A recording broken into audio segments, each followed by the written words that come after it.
Perfect. And they just, oh God. Oh God. Okay. What's up? Not much. How are you? I'm great. I am fucking fantastic. How about you, boo? Pretty good. Pretty good. You So excited? Oh, yeah, I'm welcome. yeah, welcome everybody to Tin Hat Time.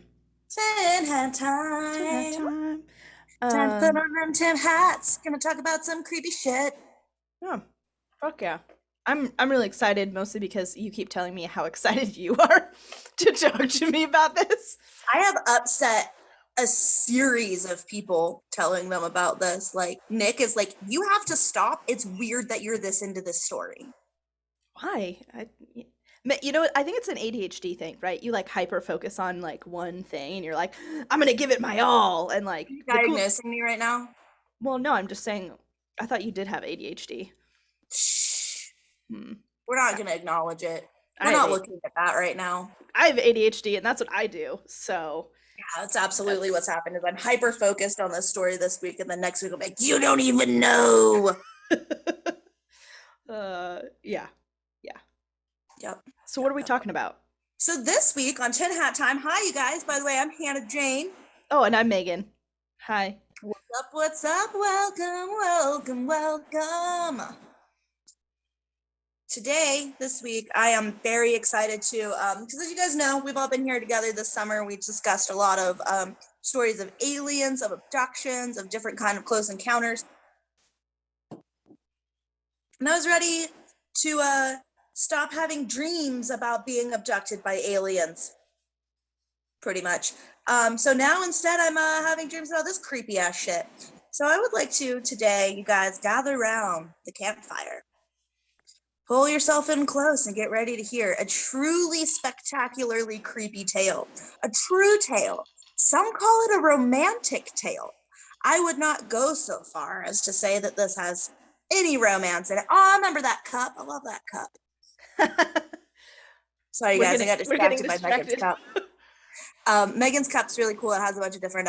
It's like an old big ass pint glass highball. It has a bunch of different recipes for drinks on it. Anyway, this spooky ass tale today, I'm going to tell you the truly awful tale of Carl Tanzler and his corpse bride. Oh. Okay. Yeah. Okay, so let's start with a little bit of backstory about Carl Tanzler. He was born in Germany in the late 1800s. He moved to Australia just before World War One, and then during World War One, the Great War, he was interred in an internment camp with all the other Germans down in Australia, and was told, when the war was over, like, you can't go back to your house, you can't go back to the life you had here in Australia. You got to get the fuck out of here, Yeah. back to Germany with you. So Carl goes back to Germany to see his mother, who he hadn't seen or heard from since the beginning of the war. So I'm sure that was a very, happy reunion of like, fuck yeah, you didn't die. And she's Yeah. like, by the way, it sucks here. Did you know? Did you know that it really fucking sucks in Germany now? He was like, yeah, it seems like it sucks. Well, And if it's just an internment camp, this is terrible. Um, so while he is back in Germany, Carl gets married. This is something to just keep in the back of your mind. This whole okay. story that he's married and then he has two daughters. Oh, okay. Um, so Carl marries a woman named Doris Schaefer, and they have two daughters, one of whom dies in childhood of diphtheria because it's, the late 1800s, early 1900s. Yeah. Everybody be dying of something weird back then. Yeah. So Carl was an interesting character throughout his life. He was very prone to fantasy, prone to like big flights of like concepts and ideas. He started telling people that he was a count. This Was was he like not true. was he like a Pisces or something? Oh fuck, I didn't look that up. That would be interesting. That would be like a Yeah, really interesting thing to we see. should we should you quietly look it up while I'm telling you the story. Okay. Um, Carl Tanzler, Tanzler. Try not to look at any of the images though. I'm gonna need you fresh for later. Yeah, Um, too late. You didn't put them in a folder in the drive, so I opened the drive and I was like, "Oh, there it is." ah! Oops. uh, I'm trying to do everything off my phone today. I'm no, house sitting. it's all good. Um, Okay, so an Aquarius. that fucking tracks too, man. I think so. Yeah, an That Aquarius, works. February He's a 8th. fucking weirdo. What was it? February 8th? Yeah. Yeah, that's an Aquarius. Yeah, this is some high Aquarian bullshit too. Some shade. Aquarians, get your shit He's together. What the he's fuck is your whole deal? marching to the beat of his own drum. He is So, marching to the beat of his own something. That's for goddamn sure. So while when young Karl was growing up in Dusseldorf or Dresden, mhm.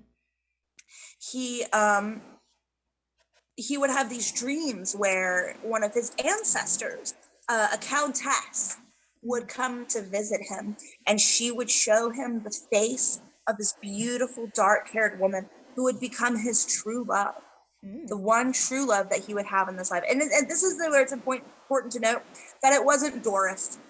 Yeah. Yeah, I kind of got that. It's not You Doris. put a pretty big emphasis on him being married with children. Like, he's not a family man, but he technically is a family man. Yeah, Like, like he sucks hard. So apparently Doris was close enough, good enough for the girls he went out with, I guess. Um, and so yeah, his ancestor many times in his life showed him this face in his sleep, in his dreams. There's at one point when he was a young man that he saw this is all according to him. I'm gonna go really quickly and throw out the caveat that the only sources that we really have for this story are Karl himself, because everyone else is dead. So okay. this is massive grain of salt land. So it sounds like it's gonna be a happy ending. So great. It's gonna be great. Uh, Corpse Bride, come on. So he found a statue that was on the grave of a woman named Elena who had died at the age of 22. And like this statue, it was so beautiful that he became kind of obsessed with the statue until the people at the cemetery were like, "You're a fucking creep, kid. Get out of here." yeah. And then presumably he moved to Australia, or was he forced to Australia? It's really hard to say. Oh. So, like I was saying, the ghost of his ancestor used to come to him in sleep and show him that beautiful, dark-haired, exotic woman. And after Germany looked like it was going to shit in between the world wars, he to Florida of all places. Wait, can you rewind for just a second? I couldn't hear you for just a second. Oh, sorry. Yeah. So Karl decided to, because everything was shit in Germany, in between the world wars. So Karl decided to immigrate to Florida, near Key West, where his older sister lived. And not long afterwards, or Zephyr Hills is where it was, in Florida. It's all Florida. The places. We get the gist. It's Florida. It's Florida. Yeah. This is a truly Floridian tale. This is just like, I think the funniest shit. Does all this shit take place in Florida?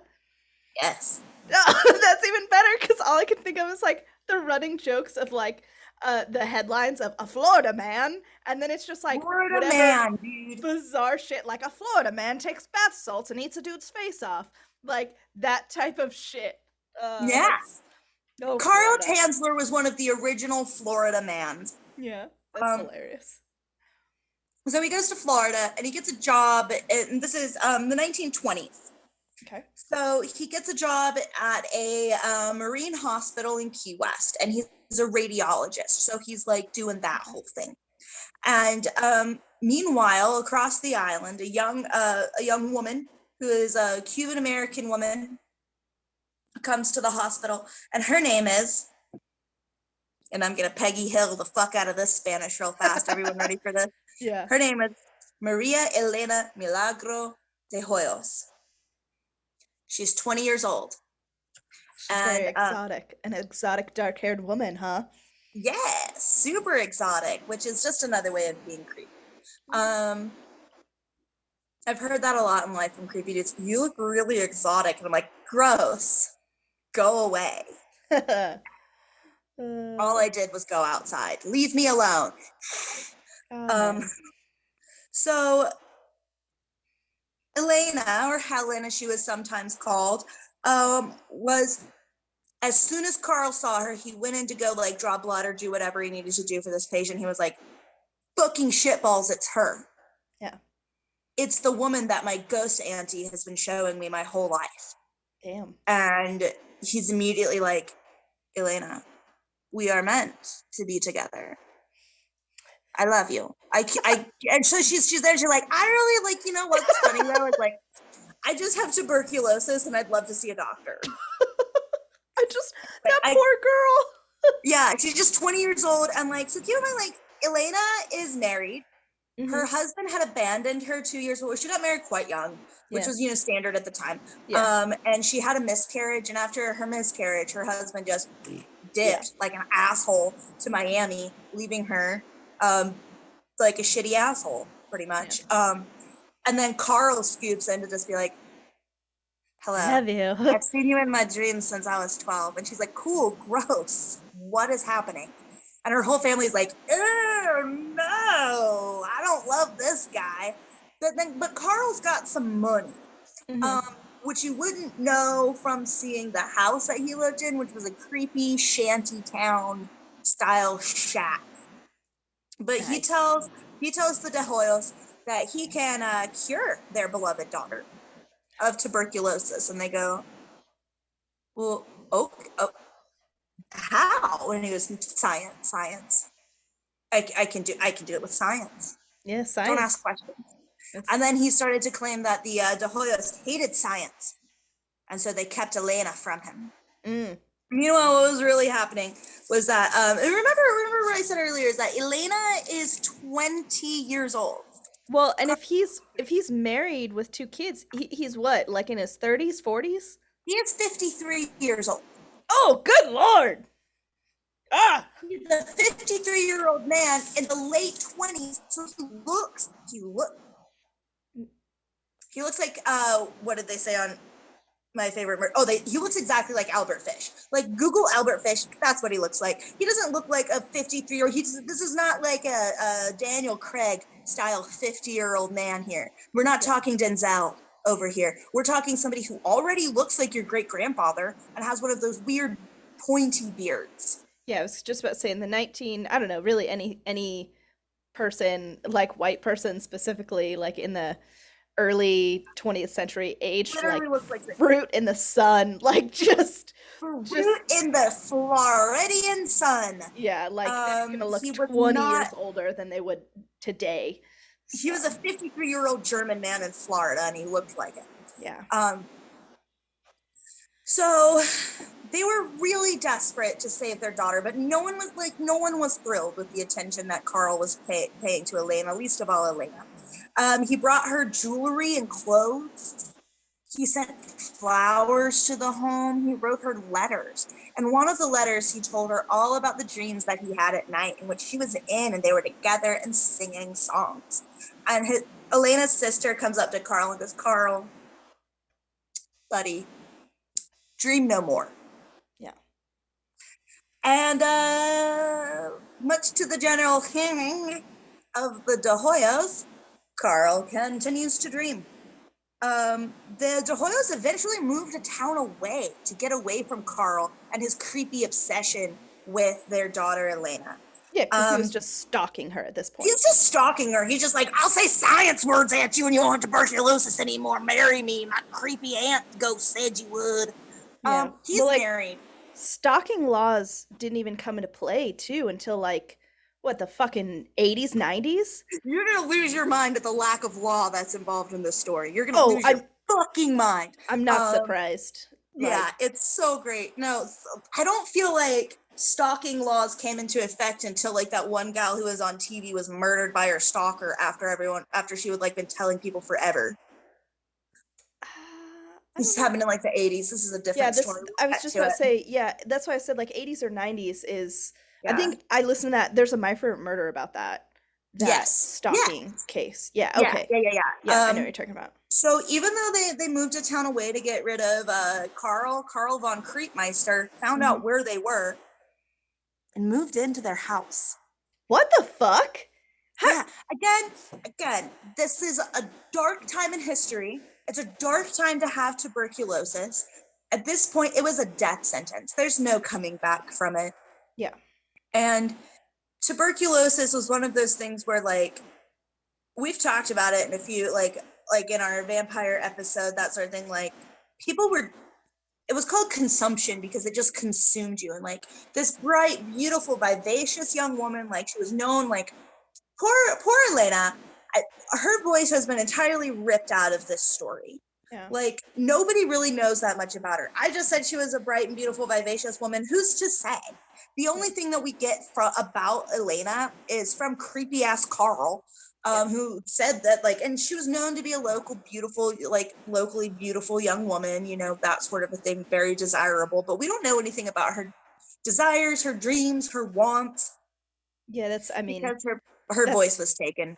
Yeah, I mean, that's pretty typical. She doesn't get, it's her vagina. She doesn't get to have opinions. Women only are described by their beauty. Like, it's like a running thing in literature where, like, very consistently we are only described as she was a beautiful, or she was pretty, or she was not pretty. Like, that's it. Yep. Like, there's no, if you're like, not pretty, you're allowed to be a hard ass. Yeah. Yeah. But if you're pretty, you have to be sweet and soft spoken. So otherwise you're a bitch. So right, exactly. So who's to say? Maybe Elena was a cunt face McGee, but I don't know because her voice was taken. So, but like I said, her family was really desperate to save her. They didn't want her to die. And then, but because also the problem with it was that, like, it wasn't just Elena who had consumption in the family. Everybody else had it too. It was extremely contagious and wasting disease. So like she had it the worst and like was the furthest along, the most pronounced, but later everyone in her family would die of tuberculosis. Yeah. So like it kind of makes sense that they let him move in because he kept saying all these things about like how he had master's degrees in science and mathematics and medicine and all this stuff. And like, there was no way to fucking look that shit up.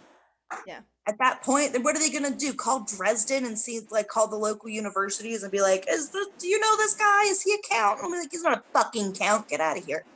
Yeah. But like he was treating her with electroshock therapy. Yeah, that's super effective for TB. It did not somehow, much like grinding up the heart of his sister did not cure John Brown in the Mercy Brown case.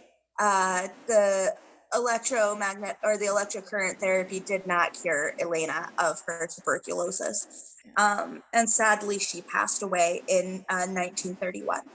Damn. And that's when our story really begins.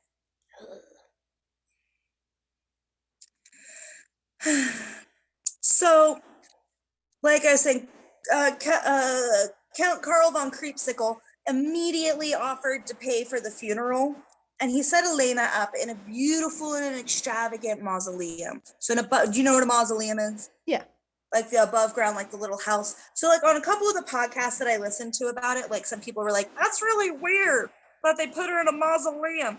I just I thought it's pretty popular for like states that commonly flood is you have bodies above ground because otherwise they rise. Like I guess it's also one of those things. I remember that was a big thing in Katrina is like a lot of graveyards basically washed people up. I actually have notes about because a lot of people were just like, what the fuck, that's super creepy, why would he put her in a mausoleum? They're in Key West. Yeah, everyone was buried above ground. Like that's very normal. Thank you, Megan. Way to know. There were a lot of podcasters who I was just like, just a Google search, you know? I don't know.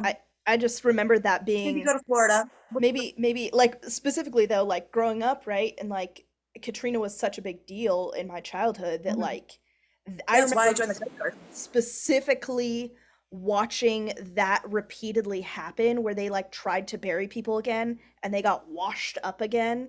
Like I think it's one of those things that like maybe it's like why I'm afraid of zombies, but like specifically them talking about like literally bodies floating up to the tops of their graves is like terrifying. Fucking terrifying. Yeah. Yeah. Oh yeah, because you were just a little kid when Katrina happened, huh? Yeah, because that happened in what, 2004?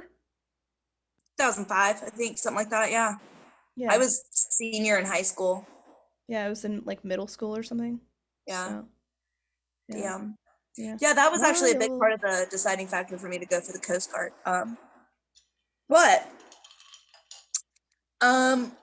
So what the Hoyos didn't realize was that Carl like they were everybody's, like I said, everyone's creeped out by Carl, but he seemed to be a generally well-meaning person that they're just like, ew. You know, so when he offered to pay and set her up in this beautiful like mausoleum and do all this stuff, they were like, you know what, dude, thank you. Yeah. Oh, okay, thank you, thanks. That means a lot. Maybe now you'll leave. Yeah. Except he didn't want to move out of the house like he had moved into, like where they had moved like a town away, and he like moved into Elena's room, and they were like, listen, dude, we're moving. And he's like, cool, move, I'll buy the fucking house. They're like, Ooh. Yeah. I think he was eventually evicted from that place. But so what the Hoyos didn't realize is that Carl had himself a key to the mausoleum. He would go every night to visit his dear Elena. And he said that the spirit of Elena came to join him there, and that they would hold hands and serenade her body with her, and sing together and sing her favorite Spanish songs. So I just want to picture, I would love to have a recording of an old German man singing in Spanish. Just with himself. Just by himself. So folks around town started talking about old Carl and his obsession. And like it's really weird. And don't you think it's weird, like that he's at the graveyard every day, twice a month, maybe? Come on, Carl, let it go. Yeah. You're married. You have your own wife and children, Carl. Yeah. Carl. Carl. You can't eat hands, Carl. Don't eat hands, Carl. Carl. Carl. You can't fuck bodies, Carl. So people were like I said, there was some gossipy, rumory shit going on around this small southern Floridian town. Everyone was like, did you hear Carl? He's out there in that mausoleum every night. It's so weird. Don't you think that's weird? I think it's weird. Blah, blah, blah, blah, blah. So Carl didn't really want the attention of all of his neighbors on him. So he decided instead to install a phone in the mausoleum. Makes perfect sense. Elena. This is what a sane person does. So right? Yeah. Right? But she didn't answer because she's a dead body. Yeah, that's. So this. I feel like just even if she could potentially answer as she a spirit, know. She fucking wouldn't. Like, why the fuck would you? Fucking leave, dude! Stop singing to me in bad Spanish. I want you to go away. Yeah. Right, like her whole, like the last 2 years of her life was just her going, no thank you, yeah. No, were you gonna cure the tuberculosis or not, dude? I feel like there's probably like a racial element to this too, right? Like her and her family being Cuban and him being a white dude. Like white dudes back then, I mean, you could get away with literally anything. So, I mean, you can get away with literally anything now if you're a white dude. Yeah, for the most part. It's it's like better, but like I mean like really in the sense of like imagine like a poor, Hispanic they weren't family. that poor. The Hoyos weren't that poor. Like they weren't like I guess I just assumed if they were like letting him pay for funerals and shit. It wasn't that they didn't have money, it's just like he was willing to go all out and like set up this bit, like like they could have paid for her funeral, they could have paid for they were paying for her medical care and all that stuff before he showed up. But so they weren't like destitute immigrants who didn't have anything. They had immigrated over to Florida, I think, prior to the tuberculosis incident. Okay. Yeah, so they weren't like, I can see where you're coming from, but I don't, as far as the research that I've been doing, that didn't really come into play with it. Did they even ever call the cops on him to be like, go the fuck away? Like when during all of this, or they just kind of trusted him? I think there was one, it was kind of the,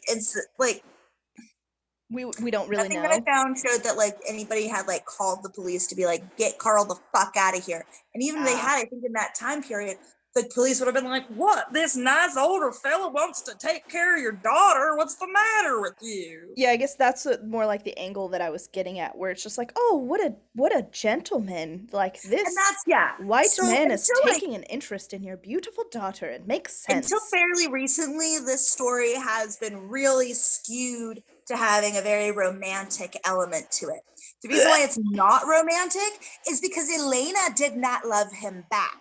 Yeah. If Elena had loved him back, it would be a little bit different, you know? Yeah. But not much different. It still would have been bad. And like, if Nick does this shit to me after I die, like, please go after him to the fullest extent of the law. Please. Okay. Did you hear that, Nick? I'm fucking coming for you, buddy. Yeah, motherfucker. No, I love you, baby. He's not gonna Tanzler me. I've already told him it many times. That we know of. So. I was like, please, man, like, if I die, just don't do this weird shit. And he's like, what the fuck are you talking about, babe? No. Okay. You're creeping me out. Anyway. Okay. So phone in the mausoleum. She's got the phone in the mausoleum that she's not answering because she wants him to leave her the fuck alone. Mm-hmm. And he's like, man, this sucks. I miss my girl. This long distance relationship this is a bummer. So under the light of, or under the no light of the new moon, mm-hmm. he goes into the graveyard and he takes Elena's body. Yeah. And he brings it back to his house. This is 2 years after she has died. So there has been some, yeah. I'm not going to quote the readings that I found that describe how he cleaned slime off of her and all sorts of different stuff like that. But, oh my God, there's 4 dogs in this house and they all just saw the cat. But so basically Carl painstakingly, lovingly even, in a very twisted fucking way, cleaned her body. He wrapped her in silks to preserve her skin. He used piano wires to hold her bones together so she wouldn't just like fall apart on him. He wrapped silk very lightly across her face and used beeswax to kind of like tuck it together. He put in some glass eyes. He inserted a waxed paper tube into her vagina. Why, Carl? Oh, God. Why did you do that, Carl? Carl, why is that there? Carl, why? No, Carl. Even though he would later absolutely, totally deny ever having sex with the corpse. Just some... So you like anointed her and like, what was that? Oh, it's just some casual necrophilia, like just very casually. But like, what else was that paper tube for, Carl? Why? He filled the cavity of her body with rags, and he was like in whole try to like he like propped her up in bed on like sat her there so she looked on. They put a privacy screen around the bed so she could have some of her own space too. You know, like he didn't want to like be in her face all the time. Let her have her own space. Yeah, right? She's a young modern woman. She needs to do her own thing sometimes. She had her own mausoleum, but you know, right? A privacy she had her own screen. Mausoleum, but like Carl knew that she was sad. That's why she wasn't answering the phone. She needed a house again, and she needed a paper tube in her coop. Yeah. For no reason, none. Don't worry about it. For no reason. Don't worry about it. No reason at all. Sticky? I don't know. Doesn't matter. Just fine. Don't worry about it. Don't stop thinking about it, and certainly don't ask Carl. Yeah. So hang on, let me see here. So the rumor mill in town started back up again because Tanzler is a bachelor. Why is he buying all these nice like women's clothing? Why is he buying all this jewelry? Why is he buying handkerchiefs and flowers and bringing them back to his house? Nobody's at his house. What's going on? Maybe he's trying to get his wife back because we don't know what happened to her. No, she's just living up in fucking Zephyr Hills with his sister. Oh, so she's and like... their one daughter and their dead daughter. Except for she's not living with her dead daughter because she's a regular person. Oh, she just buried it wasn't like something that like they did all together as a family. This isn't like a German thing. Yeah.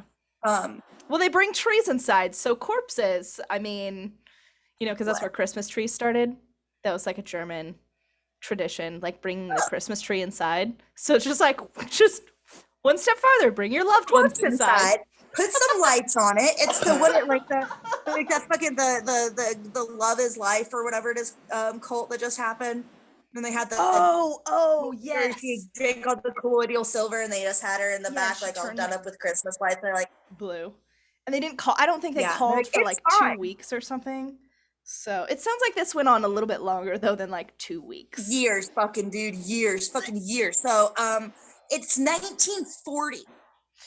Oh, and she died in 31? years after Elena's death. And like things have been going on a bit too long. And like a young boy who like lived in the same general, like kind of like shitty, creepy neighborhood saw Carl dancing with what he thought was a large doll through the window. A couple of neighbors had seen him moving this large doll around and like dressing her and like other things. So the tube. Sorry. The paper tube. fucking poor Elena. Poor Elena. Yeah. And her sister, Florinda, who goes by Nana, Nana heard all these rumors that were going around that Carl had her sister's body. And she was like, not fucking today, Carl. Not today. Yeah. And so she goes over to Carl's creepy little shanty house and she knocks on the door. She's like, Carl, what's going on, bud? Yeah. What's going on with my sister? And he's like, oh, she's fine. What are you talking about? Elena's fine. Do you want to see her? Do you want to come visit with Elena for a minute? She's like, oh, God. Oh, holy fucking shitballs. Was really hoping this was just a bunch of bullshit and you were about to tell me I'm a crazy person and to go away. Yeah. But instead, Carl brings her in, sits her down at the table and says, Elena, Nana's here. Would you like to visit with Nana? Hang on. Hey. Okay, we just took a quick dog break. Yeah, we had to take a quick screaming dog and choking on wine break. So Nana comes in to the house. Wait, and was she like na na na na na na na na goodbye? That's a bad joke. I'm so sorry.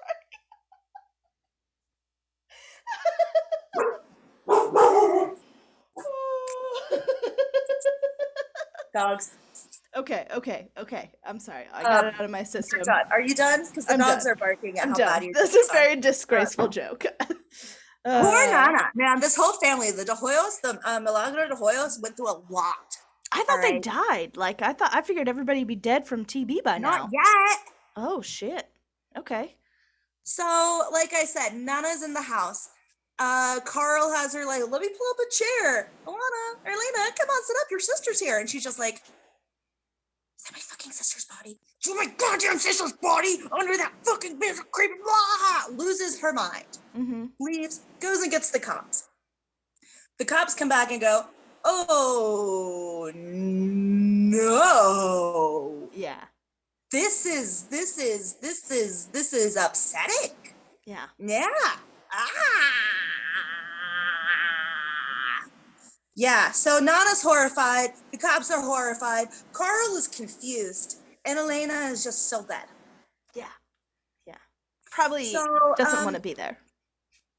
Elena very much doesn't want to be there. If her ghost could say anything, it would be like, what if you put me back in the mausoleum? Or better yet, what if you put me someplace where that dude can't fucking get to my body anymore?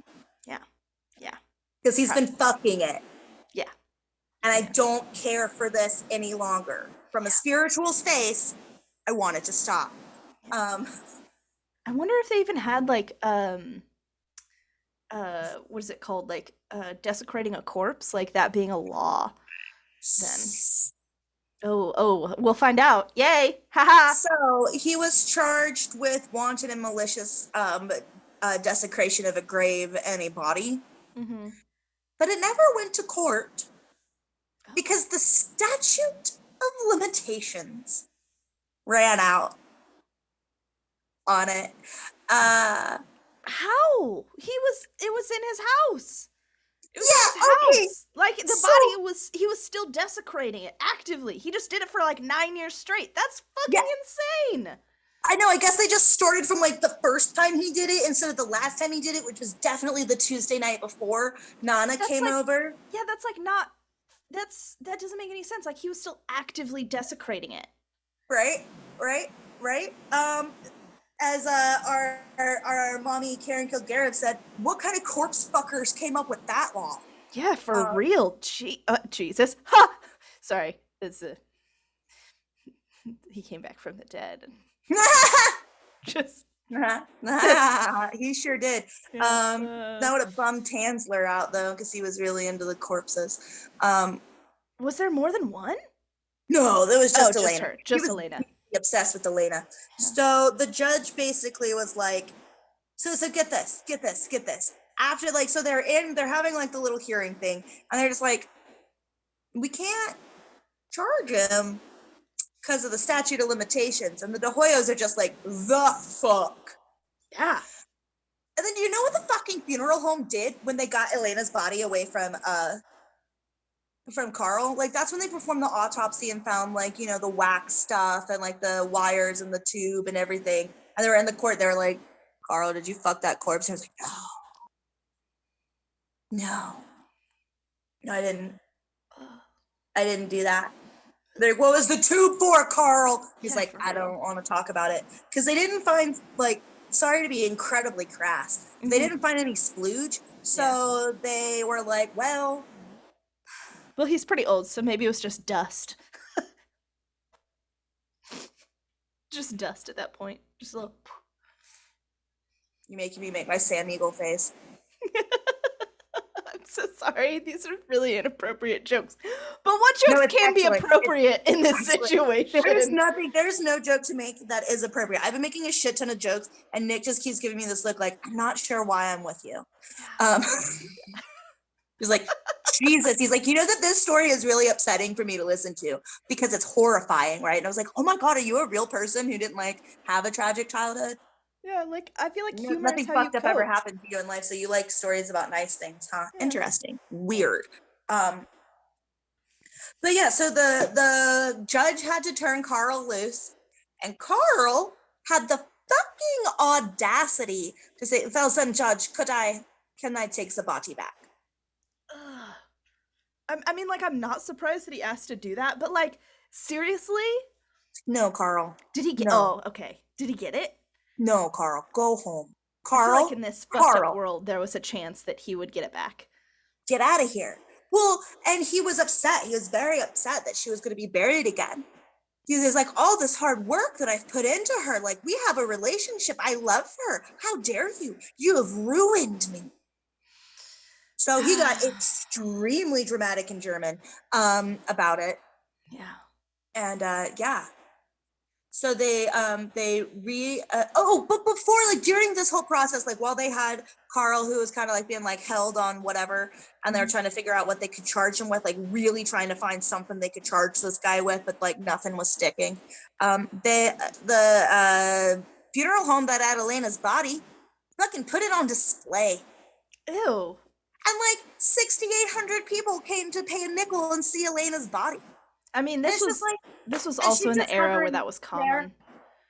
Yeah, for sure. But she's all hovering there, incorporeal and pissed. Like, could everyone just leave my fucking earthly being alone? Yeah. What if we left it alone? If one more person? Yeah. All right. Fine.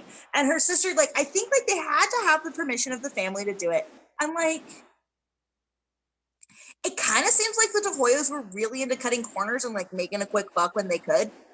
I mean, to be fair, though, like, as fucked up as it is, like, I mean, like... What are you gonna do?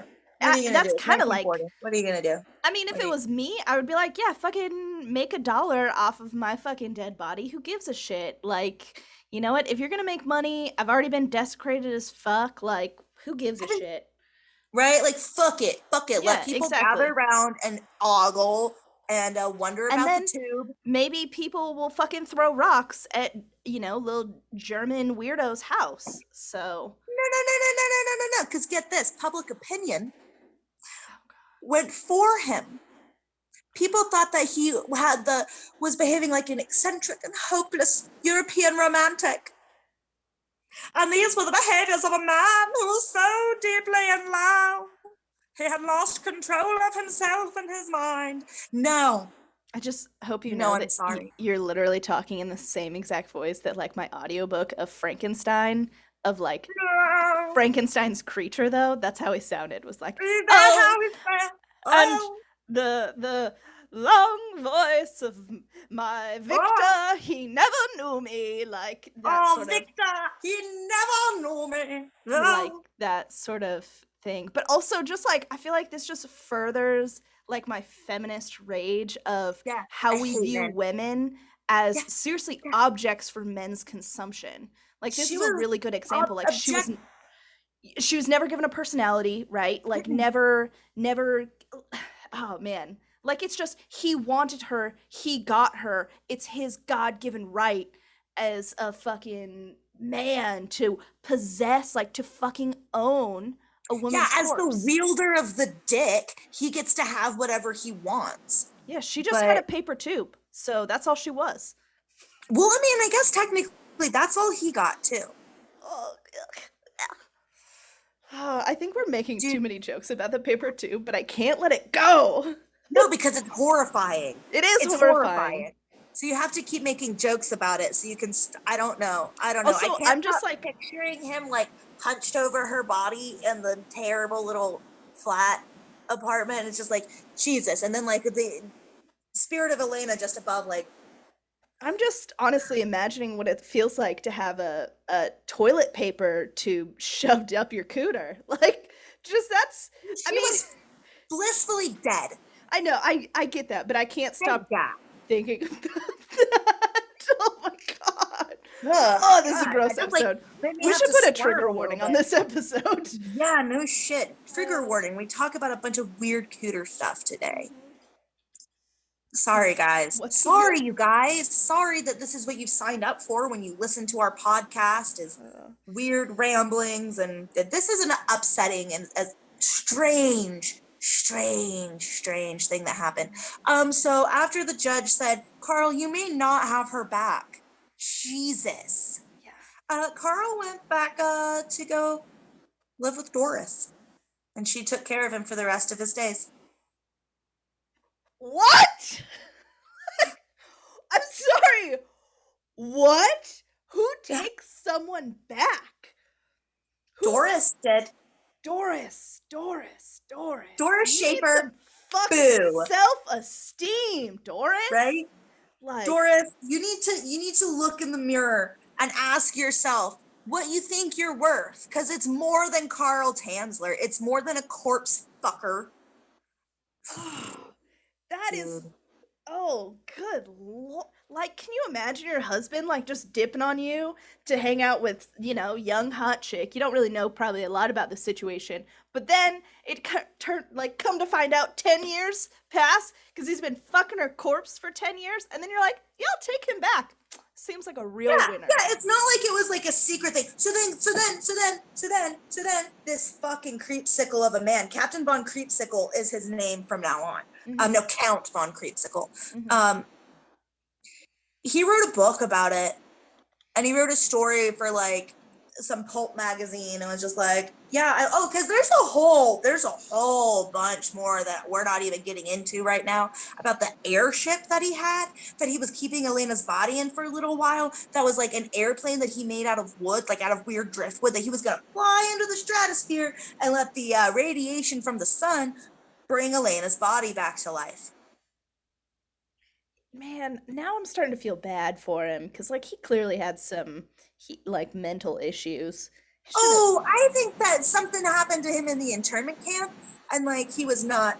Yeah, he just snapped as a person. Yeah, he's not a sane man. For sure, he's not a sane man. However, that does not give you a carte blanche to just go and fuck this poor lady's dead body for 10 years. Yeah, that's so long. That's such a long too time long. It's that too nobody long. like noticed. Or I guess, like, I don't know. It's just so bizarre that it went on so long. Yeah. The worst and most bizarre part to me is that Doris just went, well, I guess come on back then, Carl. Yeah. Wouldn't she also be German or no? Yes, and I guess come on back then, Carl. There we go. Thank you. Yeah, thank you. Yeah. So, like, did he just make a bunch of money off these stories and then die happily? Pretty much. Oh, fuck that guy. No, there's no justice. No justice in this world. I just hope that somebody fucked his corpse. Oh, God, yes. I mean, no, but, like... Kinda. Like, a little bit, but, like... I don't know. I was about to say something horrifying. This whole thing has me like on the verge of saying horrifying things, and like God, Hannah. I feel like there's a part of me that's just like, you gotta keep some of it in. You have to have a filter. why? Because you're thinking about a paper tube in his ass? Is that like? Yeah, what I was thinking is like maybe one of the autopsy dudes would just slip a tube up his butt for a second and see how Yeah. he's like. But also, like, fuck that guy. Like, who cares? Like, fuck that guy. He, what a horrible way to like die for Elena, where like you're being stalked by a dude, and then your stalker moves in with you. You have to deal with non-stop unwanted advances, and then he fucking steals your corpse and does God knows what with it for 9 years. All sorts of weird stuff. Like, they got into arguments. No couple stays together for 9 years without getting into arguments. Like, I just want to picture him on the phone with her at the, well, you know what, Elena? I was going to come over tonight, but if you're going to have that kind of attitude, she just hung up on me. Like, oh man. There's like so many jokes, but like they're all in poor taste. But I mean, what's new? It's also it's a pretty depressing story all the way around. We went right back to Bummersville, you guys, in a big creepy way. It is, but like, oh God, that's wild. That's a fucking wild story. That is something that happened in this universe, in this plane of existence, on the world that you and I inhabit. And only in America, though. So, dude, that is so Florida. And like, what if I'm proud to be an American? Just kidding. That's. Well, at least I know I can fuck a corpse and get away with it for free. Jesus Christ! Oh my God. Oh. No jail time, dude. No jail, because the statute of limitations ran out. He was just a hopeless romantic. That's all. Get out. He was a hopeless romantic. Here's the other thing that all I can think about too is like, after 9 years, how is she not just like literal bones, like just bones? He kept I'll tell you how, actually, because I've done far too much research into this. He just kept wrapping her with silk and wax and stuff like that, so like it kind of like built up, so she was like cast plasma, like her skeleton and like some remaining tendons and teeth and things like that. I guess the other thing too is I feel like after 2 years, wouldn't she be like mostly decomposed? Like mostly. Especially in Florida? Yeah, I would assume that like there wouldn't really be a whole lot left. Megan. I'm not going to go into what I read about how he cleaned her body. Because you guys don't need that. You don't need it. You don't need it anyway, because I can't help myself. So. Oh, his diaries are available for consumption. If you would like to read, he describes like very medical stuff on one side of it, and then he goes into like details about how she still looks more beautiful to him than most of the patients who come in. She's so lively, and how he crawls into her coffin to give her kisses. So. I edited the shit out of what I read. And I gave you guys the PG-13 version of this shit. Yeah, this was some Tim Burton-ass bullshit compared to what really happened to this poor woman's body. Are you going to post a picture of the horrifying image of her corpse on Instagram? But I'm not actually quite fully done yet. One more little slide. Okay. So Doris took him back, and she took care of him until the end of his days. But they didn't live together for the whole rest of the time. After about 5-6 years or so, he moved into his own little separate place, in which he built a life-size replica of Elena. Wow. He built a doll. He built it, or she built it? He did. Carl built, because he could never stop thinking of Elena, and he hated that she had been taken from him, and that their love had been cut short. And fuck you, Doris. He doesn't want her anymore. She doesn't have a paper tube. I know, I was just thinking that. Oh my God. And she's like, what if I lie real still, Carl? What if I lie real still? Just trying to re-spark their marriage. Oh my God. The whole time I couldn't stop thinking, it's like just him on top of her. It's like, it's nothing that's not even the same as the paper tube. Oh, I'm a bad person. If there was a hell, I'd go to it. Yeah, but it's not real, so that's hooray. Yeah. So there is some speculation that he managed to get Elena's body back. Mm-hmm. And that at some point he substituted the doll for her actual body again. I'm not sure about that, but it's nice to speculate. But he died in 51 in the arms of that big doll, just holding her. Mm. They died together. Yep, died together. Yep. Wow. It's upsetting. It's extremely upsetting. That is like a long-term game of make-believe that like, ooh, buddy. Ooh. The phone in the mausoleum is a little detail that what? That makes me think of a Twilight Zone episode. I don't know if you ever, like, I thought you watched the Twilight Zone. The old one? Yeah, like the original Twilight Zone. Yeah. Oh, yeah. There's one where it's a little boy has a little toy phone and his grandma dies and the grandma calls him regularly and talks to him on the phone. Yeah, so. Book that episode. No, but I mean, the grandma wanted to talk to the little boy, whereas this was, Elena's just like, oh, I can reject that call. Right? She's just like, you know what, I'm not going to answer. You know why? Because I'm dead. Yeah. Because I died of consumption, Carl. Consumption you couldn't cure with your electroshock therapy. Yeah, so that is the upsetting and truly horrible tale of Carl Tanzler and his corpse bride. Yeah. Maria Elena Milagro de Hoyos. Poor fucking thing. Yeah, all of the women in this story really have had their voices taken away from them, except for Nana, who is like present and a part of it and just like, I'm getting my fucking sister back. Yeah, that's fucking crazy though. I wish like we got more of her perspective though. Like, unfortunately, by the time the 40s rolled around, when Tanzler was writing his book and his memoirs and all that kind of stuff, all of the De Hoyos had since passed. So we only get his side, but there is no evidence at all. Like there's records and there's like records and that there's diaries and journals and stuff that just say like it was not reciprocated. Yeah. I mean, I can only imagine, like, why would it be? Like, that's just so bizarre. Yeah. Man, that's wild. That's like, I'm like, people can find love across age gaps. That's whatever. But, yeah.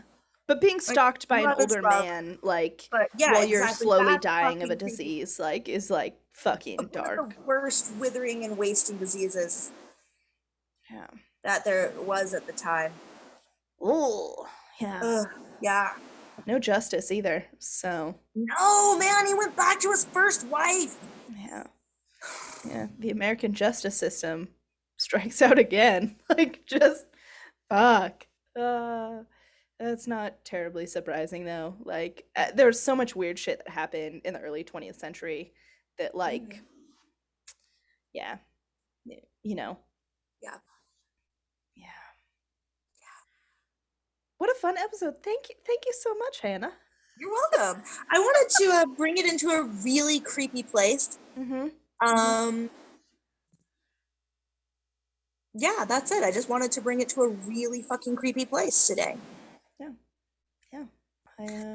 This love it. This story's been living like rent free in my brain for like the last 2 years, so felt like it was time to share it with other people too. Because I just like will randomly be like, "Oh, have you ever heard the tale of Carl Tanzler and his corpse bride?" And people are like, "Please stop." Yeah, trying to talk to me at the park. He looks like the KFC guy. Colonel Sanders. Yeah, he looks like Colonel Sanders, like straight up. Like, yeah. If Colonel Sanders fucked a dead body a bunch. Yeah. The body kind of looked a little bit, Kimmy, I'm so sorry. It looked a little bit like Michael Jackson. Yeah, a little bit. A little Michael Jackson. You're not wrong! I know I'm not wrong. Yeah. That's, You'll have to post those on Instagram, though, so people can see them. So. Yeah, for sure. If they don't get taken down, so. Oh, no, they're all over all of social media. It's like public domain shit. It's just creepy. Yeah, speaking of which, you can follow us on Instagram at tinhattimepodcast. Yeah, or email us at tinhattimepodcast@gmail.com and let us know your weird stories or your thoughts or whatever. Yeah, listen to us on Stitcher. Or no, we're not on Stitcher. That was a filthy lie. On Spotify, on Apple Podcasts, Google Podcasts. Watch us on YouTube. Please, you guys, comment, rate, review, subscribe, like. Yeah, refer us to your friends if you think your friends can handle weirdo stories like this that are really dark. Yeah, if you can handle it. Or don't tell your friends because you're a little bit ashamed because it's yeah, don't warn them. Just be like, you should listen to this episode. It's interesting. Yeah, and then corpse fuck. No warning. No warning, just fist right into the cardboard tube. Yeah. And on that note, I feel like we should probably end this episode. And on that note, goodbye. And we'll see you next week. Yeah, thanks everybody. We'll talk to you next time. Bye.